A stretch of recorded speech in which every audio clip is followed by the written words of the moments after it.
Next Door Show, and we have Big MSTR with us today.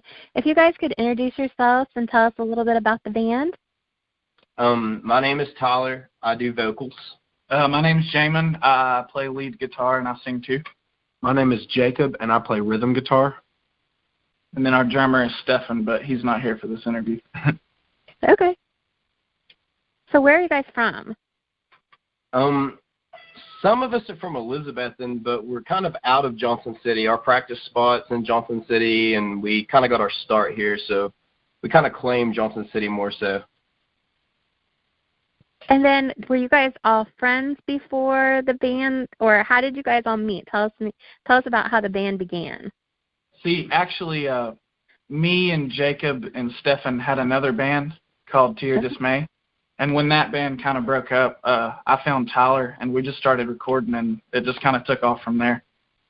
It was sort of crazy how we met. I worked at a gas station, and Jamon got a job at the gas station, and we just started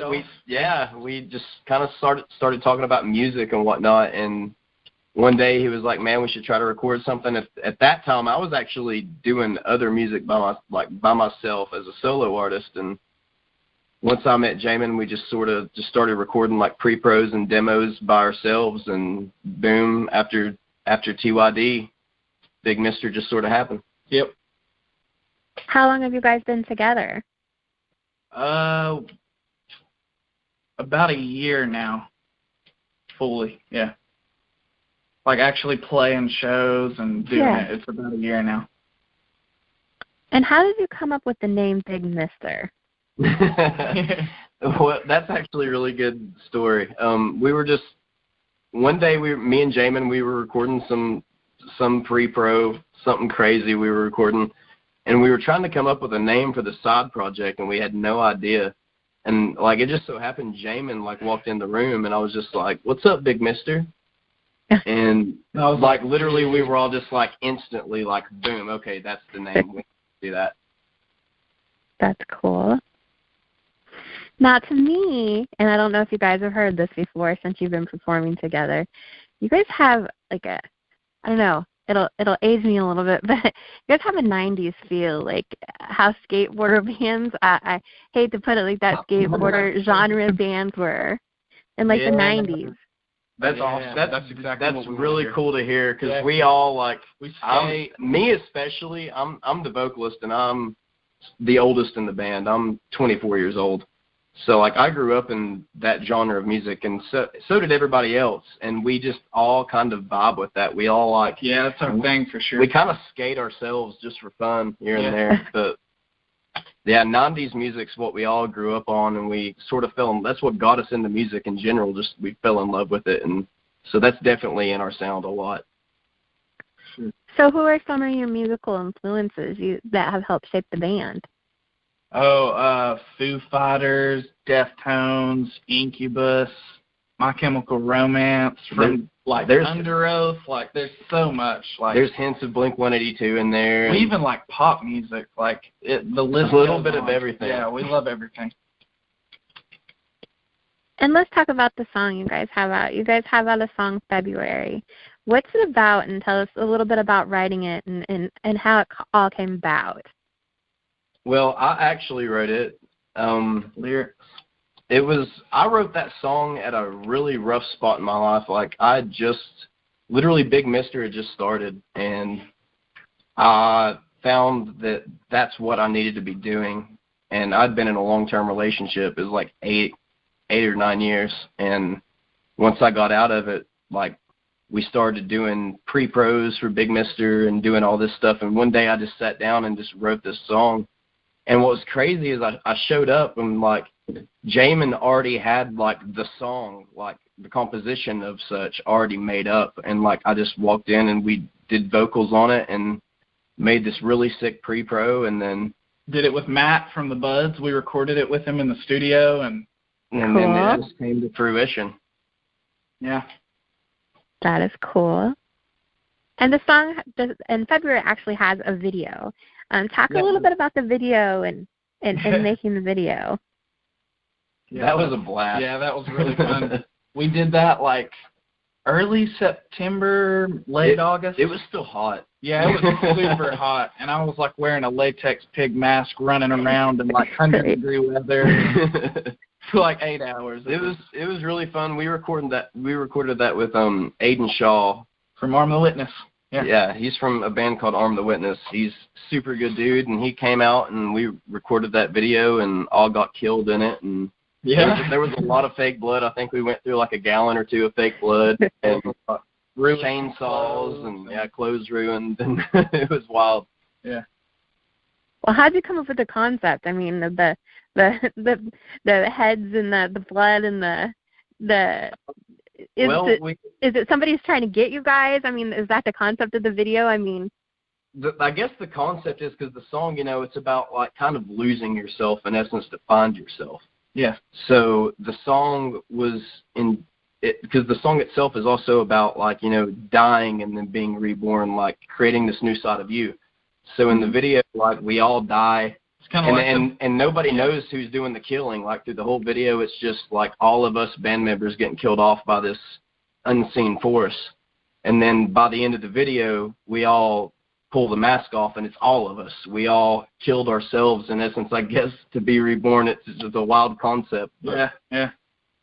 Wow, see, like, when I watched it, I would have never thought about that. That's pretty deep, actually, so that's cool. Now, you guys have had a chance to perform live many times. Let's talk about performing a little bit live. What's your favorite part about performing live, and what can people expect when they come to a show from Big MSTR? Big MSTR shows, we literally step on the stage and get as wild as we possibly can. Like, all eyes on us. I guess because performance-wise for me, anyways, and Jamon, and all of us actually, whenever we perform, it's like we're playing this modern sound, but like our stage performance is we take a lot of influence and getting wild, like watching like, Motley Crue in the 80s and like Zeppelin in the 60s. Page and Robert Plant, like that's me and Tyler all the way. Like, we take a lot of influence stage-wise. Rock and roll is rock and roll at the end of the day. Like it's all about just stepping out and really not caring what anybody has to say about it. Just getting wild and feeding off the energy of the crowd and just having fun with it. Yeah. And how does that feel? And like when you see people singing your songs and that's stuff you guys wrote and you guys made, how does that feel to see the fans' reaction and they know the words and they're following along with you? That's the best feeling ever, honestly. Yeah. That's like better than any buzz anybody could ever catch. That is the greatest high, is looking out in the crowd and seeing just something you worked hard on and you put everything you have in it, and then seeing the crowd react and singing along to it. Nothing on this earth compares to that. That's why we do this. And if you guys could build the ultimate tour, any tour, anybody, that's touring now or not touring or any kind of music, who would you want to reach out to and be like, hey, Big MSTR wants to go on tour with you. We want to build the ultimate tour. Who would you guys love to tour with? Definitely Deftones. Yeah, and for sure, Highly Suspect, like, that band's killing it right now, and we really You got that right. Royal Blood, like, those bands, we would love to tour with a band like that. That's like the ultimate, like, that's like a dream come true if we get to do something like that. Hey, you never know. You never know who's listening. You never know who's out there, so never know. So what do you guys, social media is a big part of many bands' lives, and a lot of people use it to promote. However, some bands I've talked to, sometimes it can hinder them. Do you think that using social media, do you think it hinders or it helps you all as a band? Us, I would say that it's actually definitely helped us. I think at the end of the day, it's just about how you go about using it. Like Facebook is a really weird platform because, like, you've got to sponsor a post for it to even, like, reach people. Mm-hmm. But if you can get it to hit right, you can get so many views on, like, a music video or something. So at the end of the day, it's all about relevance and just if you Staying keep your name out there enough, like Facebook can be a really powerful thing. If you don't use it enough and you're irrelevant, then it just doesn't work. But if you stay just every couple days or so, just using it and making posts and keeping people intrigued, it can help for sure. Definitely. And it definitely helps. Like me in the past, I've like built a lot of connections just meeting people over the internet, and then actually getting to meet them at a show and stuff like that. Really cool. Do you think that people are gravitating more away from Facebook and onto other platforms? And if so, what do you think the best platform is for a band right now to use to promote or to reach fans or get their stuff out there? Honestly, like I've noticed the big thing right now is Instagram, kind of like that's on the rise. We've been using Instagram a lot too. Instagram is really good, but there's something about Facebook. I feel like Facebook's a little more personal. Like whenever you're on Facebook, because so many people use everybody uses it, and chances are you've probably had it for 10 years, if not longer. Yeah. So right. I mean, you're constantly using it. So if you see something, I guess you kind of feel like, hey, I'm obligated to click on this. So you do, and then like I don't know, I found a lot of really cool bands that way. Just, I have too. Yeah. Just seeing a Facebook like sponsored article and clicking on it and finding a cool band. So I mean, Facebook's really cool. Instagram's cool too.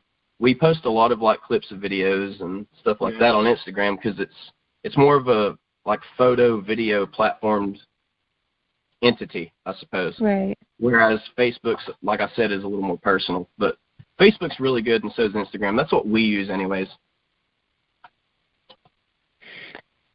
And as Facebook goes, you guys say you click on a lot of sponsored ads before. How do you guys get your music out there? Do you guys have a website, or do you guys sell on Amazon, or how can people actually purchase your music? I mean, we have the February single. It's on Spotify, iTunes, YouTube. Like it's on every online outlet, like Google Play. It's everywhere. And when we release our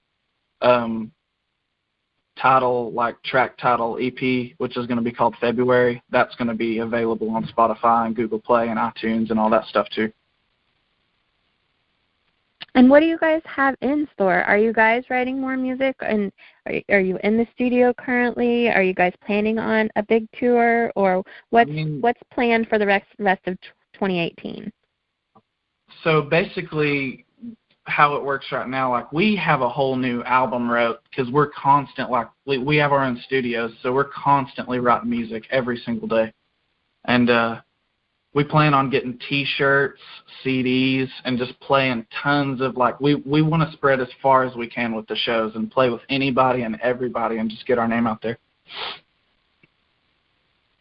And when are you guys going to slowly release the songs? Like, are you going to release one EP, like one album in the future, or how do you guys plan on doing that? Because I know a lot of bands I've talked to, they say it's not in their best interest to release just like one big album, one big EP, that they just want to do it slowly, like a couple songs here, a couple songs there to keep people hanging on.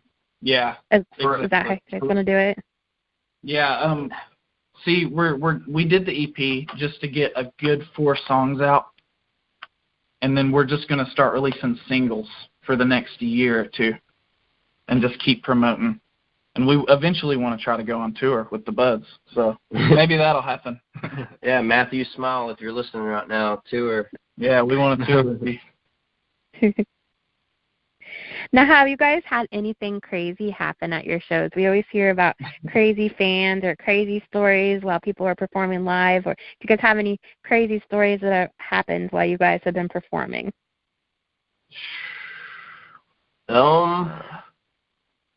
What's the craziest thing that's ever happened to us as we played? I don't know. We've only played like 20 shows so far. None of them have gotten too out of hand. Yeah, but like in my old band, like I remember playing a house show one time, and like these kids got so rowdy, they were like flying onto the stage and like into the ground right beside me, and that was pretty intense. It was pretty wild. So what do you guys have coming up next? What is the next show that you have coming up? What is March 15th. March 15th? Oh, yeah, we're actually playing on the news, WCYB, and yeah, Channel March 5. 15th we'll be on WCYB. We'll be just playing February, like a stripped-down version of it, acoustic. Mm-hmm. Our next show is March 23rd with Curses. March the 23rd with Curses. That's a Woodman show? Yeah. We'll be playing at the Woodman in Bristol, Virginia. That's going to be a really wild show, too. Curses, those are our boys. They get really wild. Then we're playing the Buds CD release show on 420 at the VFW in Bristol. That's going to be awesome. Blaze down, have fun. Is there anything that you want fans to know about the band? Is there anything that you want to put out there to tell everybody about the band or what you guys have going on, or anything that you haven't covered that you want everyone out there to know about you guys?